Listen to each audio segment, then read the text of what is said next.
When did you first realize that you had this unique voice quality? Well, I was always told that I was musical, and I hated music lessons. I never could relate to the piano. They just assumed that I could play piano. I had long fingers. I was musical. At 78, Emmylou Harris finally broke her silence about one of music's most rumored partnerships, her connection with John Denver. For decades, fans speculated about whether the two shared more than harmonies, but Emmylou never confirmed or denied a thing. Was it a secret romance, a fleeting spark, or something entirely different? Their first rehearsal together in a modest Burbank studio wasn't dramatic. No flashing cameras, no grand announcements. But what happened that day changed both of their careers forever. The way their voices locked, their harmonies weaving effortlessly, sparked a connection that everyone noticed, even if they didn't understand it.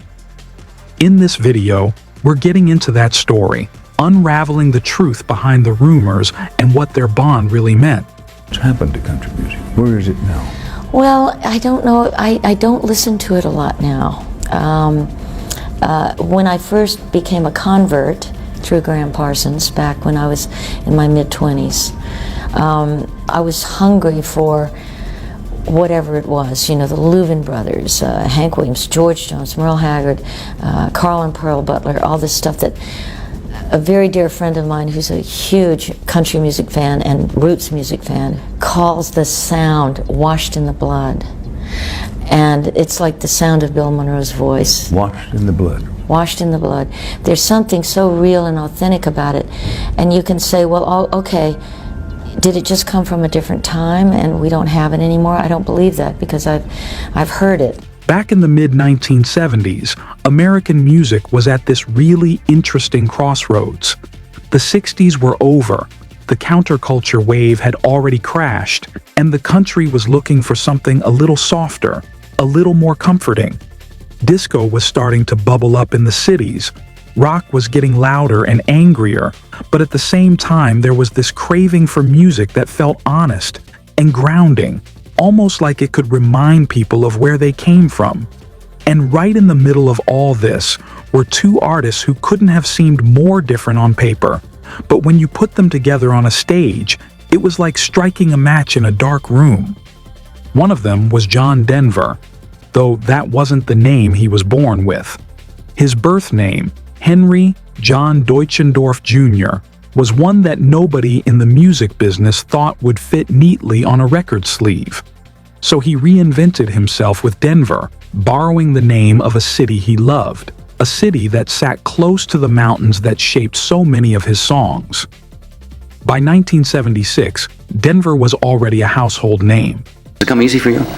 No, sir. It's really every once in a while a song will be kind of easy, but they're very few and far between. When I get the mood to write a song, and though I think what reputation, whatever I have, is based mostly on having written songs like Leaving on a Jet Plane and Follow Me. He'd sold millions of records, won Grammys, hosted his own television specials, and even been named Entertainer of the Year by the Country Music Association, though that came with its share of controversy.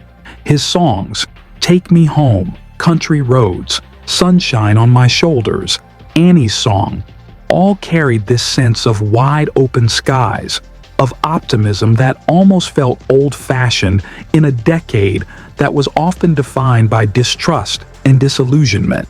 He was the guy in the wire-rimmed glasses and long blonde hair, singing about mountains, rivers, and love that felt simple but eternal. Then, there was Emmylou Harris. If Denver was the polished voice of mountaintop optimism, Emmylou was something more mysterious. Born in Birmingham, Alabama, she grew up the daughter of a Marine Corps officer and moved around often, eventually studying drama at the University of North Carolina.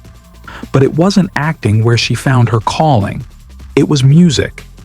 Her voice didn't just sound beautiful, it carried this otherworldly ache, like she was singing every heartbreak she'd ever seen or imagined. She fell into the orbit of Graham Parsons in the early 70s, and it was Parsons who pulled her fully into the world of what he called cosmic American music, that blend of country, folk, gospel, and rock that wasn't easy to define but felt like it reached straight into the listener's chest. When Parsons died suddenly in 1973, Emmylou carried on his vision, building a career that made her both a critical darling and a quiet commercial force. Now, on their own, both Denver and Harris were captivating. But something shifted when they stepped onto the same stage, especially during Denver's popular television specials. Audiences noticed it right away. He'd look at her in that way where you could tell he wasn't just keeping time with another musician. He was listening, really listening, like her voice was unlocking something in his. And when she leaned in with her harmony, that high silver thread woven around his warm golden tenor, the result was a sound that didn't feel rehearsed. It felt like two people accidentally discovering a secret language right there in front of everyone. Of course, once fans saw that kind of chemistry, the stories started writing themselves. This was the 1970s, a decade hungry for romance and authenticity. And here were two attractive, talented musicians who sounded like they belonged to each other. So the rumor mill kicked into gear, not in a cruel or tabloid-hungry way, but in the kind of hopeful, dreamy way fans often imagine things. People whispered about mountain cabins where they might be writing songs together in secret, about possible engagements, about duets born not just from collaboration, but from candlelit nights after concerts. And then, in 1983, they released Wild Montana Skies, a duet that seemed to confirm everything people had been imagining. It wasn't just a song, it was a sweeping story about homecoming, about finding your place, and the way their voices braided together made it feel like they were finishing each other's sentences. For a lot of listeners, this wasn't just a performance anymore, it was proof. Proof that the connection they saw wasn't just staged. Proof that there had to be something more. But were the rumors true? Did John Denver and Emmylou Harris really share something beyond the stage? And what really happened when those two voices met in the same room for the first time? Getting a producer and yada yada, there were things. But Graham, you know, I didn't really understand or know country music, and I hadn't really sung much harmony. But there was something about the opportunity to work with Graham. When John Denver and Emmylou Harris finally found themselves face-to-face in a California studio, there wasn't much need for small talk. Everyone in the room knew why they were there, to see if their voices, so different on paper, could really work together. But nobody was ready for what happened once the first chord started ringing. Denver was already a household name. He was selling millions of records, filling arenas, and hosting his own television specials that entire families would gather around to watch. His songs like Annie's Song and Rocky Mountain High were already stitched into the cultural fabric. Emmylou, on the other hand, wasn't a mainstream superstar in the same way, but she was becoming the kind of artist other musicians whispered about with respect. Critics wrote about her voice as if it were some rare instrument, pure, haunting, and steeped in the soul of old country music. Denver had been working on new material and wanted a harmony partner who could do more than just sing backup. He'd heard her records with Graham Parsons, and he knew her voice carried something deeper, an ache, a weight that could balance out his bright optimism. So when Emmylou walked into the studio that day, there wasn't much need for small talk. He picked up his 12-string guitar, strummed a few opening chords, and let his tenor fill the room. Then he gave her the nod. Okay, let's just see what's gonna... I had no expectations. Then I went out on the road and we started singing every night. And somehow by osmosis, my ears and my heart opened up. What happened next is the kind of thing producers dream about. As soon as Emmylou slipped her harmony in, the mood of the entire place shifted.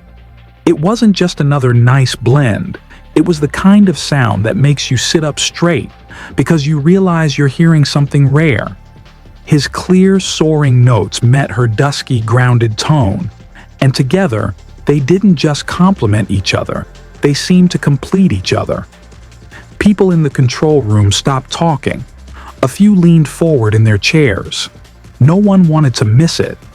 Emmylou would later describe singing with John as effortless, and that's really the best word for it. There was no forcing, no overthinking. It just worked. The blend of their voices felt natural, like they'd been singing together for years, even though they'd only just met. And that instant connection wasn't just about musical technique. It was trust.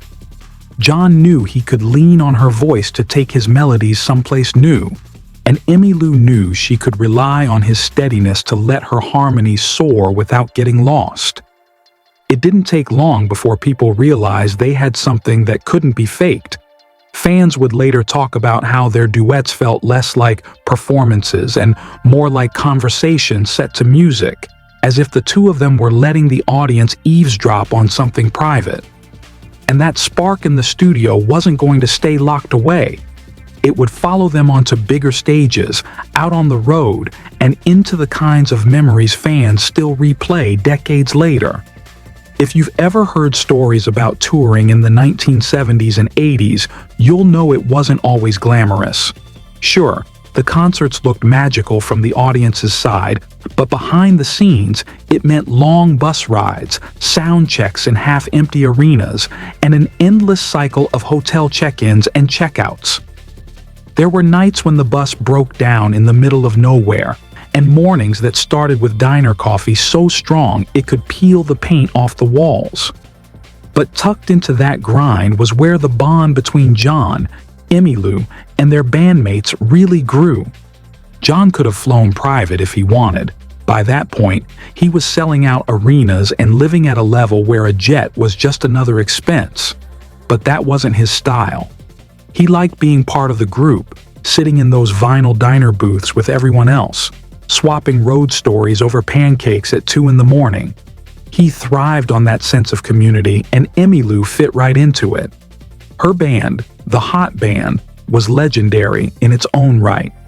Those lineups featured players who would go on to become major figures in country and Americana music: Rodney Crowell, Ricky Skaggs, Albert Lee, Hank DeVito. For John, it was like getting plugged into this well of pure musicianship, people who lived and breathed songs. And for Emmylou, touring with John opened her up to a bigger mainstream audience, the kind that was tuning into television specials and filling up stadiums. Life on the road didn't turn into some great romance between the two of them. In fact, it was the opposite of all the gossip people like to imagine. They weren't sneaking around or hiding away in hotel rooms. They were more like family. Nights after the shows weren't candlelit dinners, but jam sessions in hotel rooms where someone would pull out a guitar and start playing old folk songs, and everyone else would chime in. Emmylou might show John a new open tuning she picked up from a bluegrass friend, and John, ever the outdoorsman, would promise to take her fishing when they finally had a free afternoon near a Colorado stream. They had a rhythm that was warm, respectful, and completely platonic. When the night wound down, there was no mystery about where they were headed. They'd hug, say, "See you tomorrow," and disappear into separate hotel rooms. The crew, who once joked about starting a betting pool on when the two would finally admit to being more than friends, eventually gave up. What they realized was that the real love story wasn't about romance at all. It was about the music. The sound they created together was so rare, so perfectly balanced, that they weren't about to risk it with the complications of a relationship. And yet, the rumors never went away. Fans whispered, journalists speculated, and years later, people were still asking the same question. Was there ever something more between John Denver and Emmylou Harris? Well, at age 78, Emmylou finally decided to put those questions to rest. For decades, Emmylou Harris had a rule: never feed the rumor mill. If people whispered about her and John Denver, she'd just smile, call him a dear friend, and pivot to another question. She didn't need to explain herself because her life and her work spoke louder than any interview. She was a private person navigating a very public world, balancing her career with raising children, touring, recording, and watching country music shift from steel guitars and folk harmonies to synthesizers and flashier production. The stories swirling in magazines never dictated her life. She let the music, not the gossip, define the narrative. Then, of course, came October 12, 1997. John Denver, who had always been an avid pilot with over 2,700 hours in the air, was flying a new, experimental Long-Easy aircraft over Monterey Bay.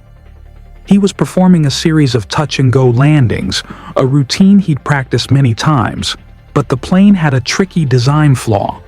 The fuel tank switch was awkwardly positioned behind his left shoulder, and in trying to operate it, he lost control. Witnesses later reported seeing the plane nosedive into the ocean. Fast. He kind of went out like a shooting star. Sometimes I wonder, I hope that he wasn't scared, that it all happened pretty quickly for him. He was 53. The news hit like a punch to the stomach for fans and friends alike. And for Emmylou, it was especially shocking. She reportedly sat in her car, keys in hand, frozen, grappling with the sudden, jarring silence of a voice that had been a constant in her musical world for over 2 decades. In the days and weeks that followed, she sent yellow roses to his family and retreated to her home, pulling her curtains closed and spinning records that carried the echoes of their shared songs. Every note, every harmony seemed to hold a memory of their time on stage together, every tiny musical inflection a reminder of their unique connection. For a brief moment, she thought about speaking publicly, clearing the air, or confirming the whispers once and for all. But then she realized the songs themselves already told the story better than she ever could. The music wasn't just sound, it was proof. Years later, during a quiet interview in her own living room, a journalist gently nudged the question again. "So, you and John?" Emmylou let out that familiar, warm, alto laugh, the one that seems to carry a little sparkle even in the most serious moments, and finally spelled it out. "We were in love like singers are in love with a perfect harmony," she said. "He was genuine. There was no pretense about him." She went on to clarify that their connection was deep, personal, and intensely musical, but never physical. "It never crossed the line," she said. "The music wouldn't have trusted us if we had." Her words didn't deny love, they reframed it. It wasn't about romance or secret trysts. It was about an intimacy born of trust, shared creativity, and mutual respect. John Denver gave her, and everyone around him, permission to be authentic, to sing from the heart without bending to industry expectations or chasing trends.